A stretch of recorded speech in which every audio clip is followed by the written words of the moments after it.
ভুলেও বাড়ির এইসব জায়গায় টাকা রাখবেন না, সর্বস্ব খুইয়ে পথে বসতে হতে পারে, সাবধান।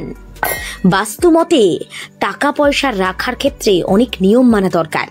এখানে ওখানে টাকা পয়সা ছড়িয়ে ছিটিয়ে রাখবেন না।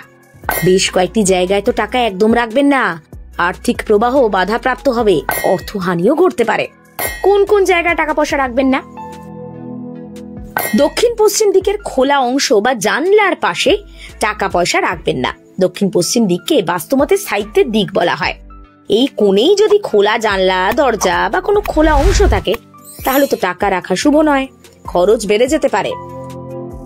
বাথরুম সংলগ্ন জায়গায় কখনোই টাকা পয়সা রাখবেন না। টয়লেট, বাথরুম আসলে নেগেটিভ শক্তির স্থান।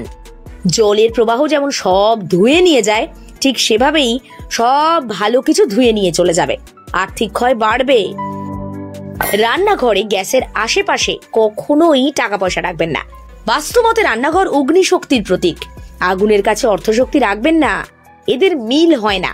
ক্যাশ বক্স, পার্স, টাকা রাখার ড্রয়ার যদি সেখানে থাকে তাহলে খরচ বাড়তে পারে, খরচ বাড়লে পকেটে টান, আর্থিক চাপ।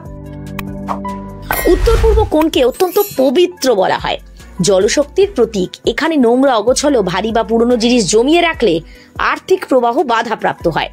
বিছানার নিচে বা ট্রাঙ্কে টাকা পয়সা, গুরুত্বপূর্ণ নথি অনেকে রাখেন, এটা নেগেটিভ এনার্জি বাড়ার কারণ, এখানে টাকা রাখবেন না।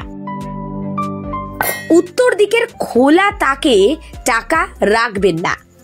উত্তর দিক সম্পদের দেবতা কুবেরের দিক, এখানে টাকা রাখা শুভ, কিন্তু খোলা তাক হলে টাকা রাখবেন না, এতে অর্থের গোপনীয়তা কমে যায়। বাস্তুমতে অর্থের অপচয় বেড়ে যেতে পারে।